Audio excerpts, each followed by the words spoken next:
l'homme, au service des auditeurs. Radio Forum FM, accueil hospitalier. Maxime Chasse vous aime bien. Voix de l'homme, c'est votre radio.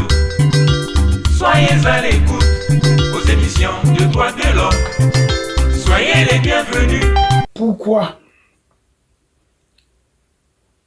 aurais-je assumé les erreurs collectives que pourtant j'étais seul à dénoncer à la tribune de la conférence nationale souveraine? Vous le savez bien, en réclamant les mesures conservatoires destinées à écarter tous ceux qui étaient cités dans les crimes de sang et les crimes économiques au Congo. Mais nous n'avons pas été suivis. Certains même avaient crié sur moi.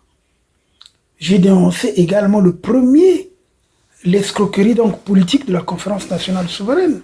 Je l'ai écrit, je l'ai martelé. Qui m'a cru en ce moment-là? Personne. Et alors, pourquoi certains se sont mis à se plaindre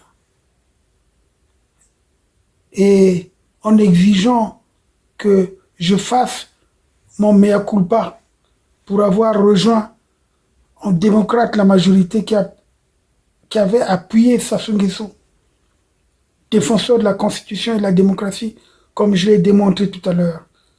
Est-ce ma faute s'il a repris donc son costume de renard et de carnassier, comme je le dis toujours, qu'on a connu avant la cérémonie de lavement des mains à la conférence nationale souveraine? Il faut le dire. Moi, je vous ai dit, il y a un qui a failli, qui nous a mis dans cette difficulté, pour ne pas dire dans cette merde. Il faut le désigner. C'est Monseigneur Ernest Nkombo. Je n'ai pas encore tout dit sur lui. Paix à son âme. Mais je pense que il aurait pu être en vie s'il avait une certaine rigueur, s'il avait la connaissance justement du dossier politique, s'il avait suivi ne fût-ce que les précieux conseils de certains qui lui ont dit de faire attention avec ce renard. Et comment moi, en tant que démocrate, pouvais-je continuellement m'opposer à la majorité de ceux qui pensaient que Sassou s'était assagi et pouvait changer? Son ami Kérékou avait pourtant bien réussi sa mutation, comme je le dis toujours. Sassou, lui, il reste le diable, le démon, le fantôme qui hante les nuits des Congolaises et Congolais. Comme la grande majorité, moi j'avais accepté donc les appels de Sassou pour dénoncer Pascal Lissouba et donc le soutenir dans le combat en vue du respect de l'état de droit. Ce n'est pas moi d'ailleurs, comme je l'ai dit, qui avait cherché à rejoindre l'ancien président Sassou Nguesso. C'est lui qui m'avait fait chercher par le colonel Michel Ngakala lui-même, qui recevra cette mission de Madame Antoinette Sassou Nguesso, après la tragédie de Saint-Pierre en 1994, estimant qu'en tant que président du Forum des droits de l'homme, mes publications étaient intéressantes. Il avait besoin de mon expertise, des entretiens avec lui, et surtout de l'aider par rapport aux accusations qui étaient faites contre lui. Parce qu'il faut le dire que, en ce moment-là, Sassou était en difficulté avec ses adversaires qu'il accusait d'avoir une base militaire au bord du fleuve Alima. Il fallait que je fasse un reportage et que je témoigne de ce que j'aurais vu et de ce que j'ai fait. C'est ainsi qu'en me rendant chez lui, à Ouyou, j'ai pu le rencontrer pour la première fois. Combien de fois je vais le dire? Mon déplacement à Ouyou comportait un risque pourtant bien évident, surtout pour moi. Étant recherché par la police politique du président Pascal Lissouba, pour avoir écrit ce que vous connaissez, Lissouba est un danger pour la démocratie, et puis je fustigeais tout ce qu'il faisait, je dénonçais les violations des droits de l'homme.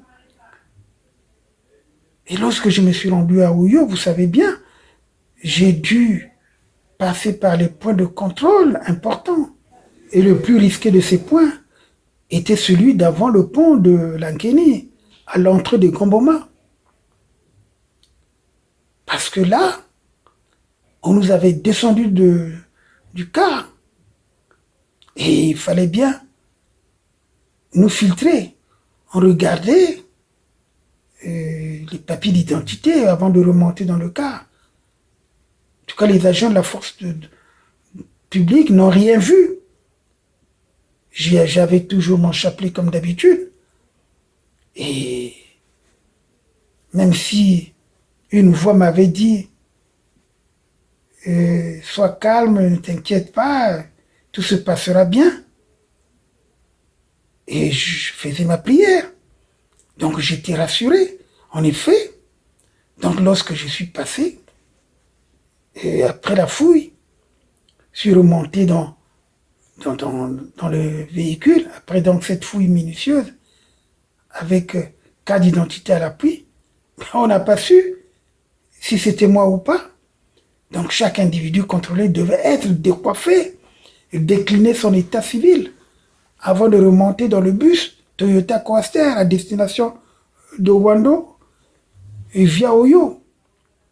Et pourtant, j'avais bien décliné, mais je suis passé miraculeusement. C'est pour ça qu'en arrivant à Oyo, j'ai trouvé l'ancien président et son épouse et certains de ses collaborateurs, comme je crois qu'il était général Florent Siba, qui était vêtu d'un jean, et l'ancien procureur André Moïlé, et bien d'autres. C'est la première fois d'ailleurs que moi j'ai rencontré Sassou Nguesso, l'ancien président, qui avait à peine donc la cinquantaine. Quand je suis rentré dans sa maison, sa femme nous a reçus, même était là. Et nous avons donc fait ensemble un chapelet avec son épouse et avec la personne qui m'accompagnait, bien sûr. Je suis resté à Oyo 10 jours. En septembre 1994, je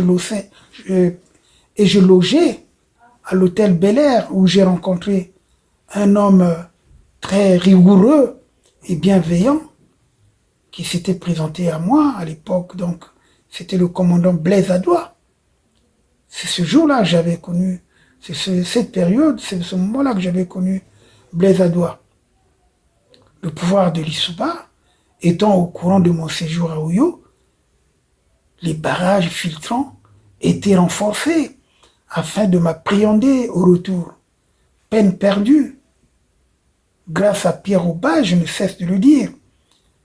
Le capitaine S, qui était à Olombo, capitaine de police, m'avait remis une nouvelle pièce d'identité au nom de P.A. Marc. J'étais tellement précieux et important du fait du reportage et enquête que j'ai pu mener, que je faisais donc, que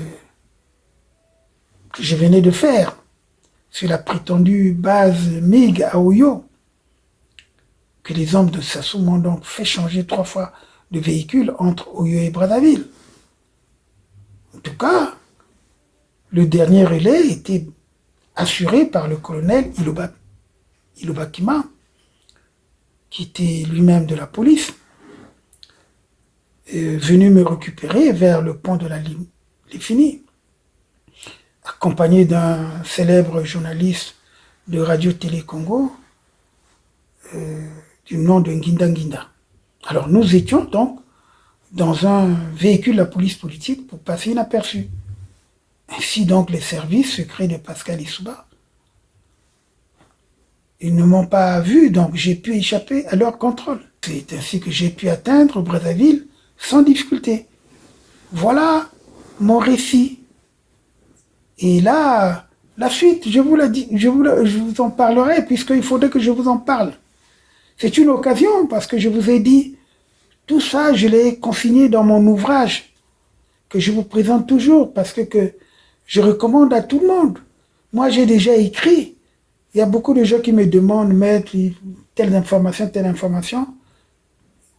Il y a un jeune qui m'a écrit, qui veut avoir des informations sur l'histoire de notre pays depuis 77, les guerres de 93, 94, 97, 2016, et la situation. Bon, la situation actuelle, il peut lui-même se référer par rapport à ce qui se dit, mais les autres situations, c'est déjà décrit. Moi, j'ai un livre de 486 pages, L'autopsie d'un État totalitaire, que je vous présente toujours.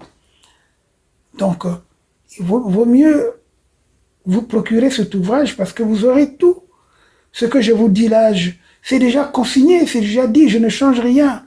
Il n'y a que peut-être quelques petits détails que j'ajoute, parce que dans un ouvrage, on ne peut pas donner tous les détails. Sinon, je ferais un livre de 4000 et quelques pages. Je viens justement de parler de cette situation, de cette période où Sassou a erré, où il a promis, où il était dans l'opposition, avant de venir prendre le pouvoir par les armes et confisquer ce pouvoir et nous installer les Rwandais. Et c'est ça qui est dramatique. Cet homme qui n'a plus sa tête en place, et je le dis, finalement, je le confirme, c'est un véritable fou à la tête du Congo. Son dernier déplacement en France, on a suivi comment il continue de faire le chantage, il va chez les Russes donner ça, proposer ça, chez les Chinois ça, chez les Français ça, mais alors que tout ça, c'est aussi en violation de cette disposition que je vous ai citée il y a quelques jours sur la Charte africaine des droits de l'homme et des peuples, le dispositif qui concerne les articles du 19 à 25 de la Charte africaine des droits de l'homme qui est d'ailleurs dans notre site. Merci beaucoup et que nous vous rappelons tout le temps lorsque nous évoquons cette charte. Merci donc, à bientôt. Soyez les bienvenus à la radio Forum FM. Nous vous remercions, nos auditrices et auditeurs. Radio des droits de l'homme au service des auditeurs. Radio Forum FM, accueil hospitalier. Maxime Chancé vous aime bien. Droits de l'homme, c'est votre radio. Soyez à l'écoute aux émissions de droits de l'homme. Soyez les bienvenus.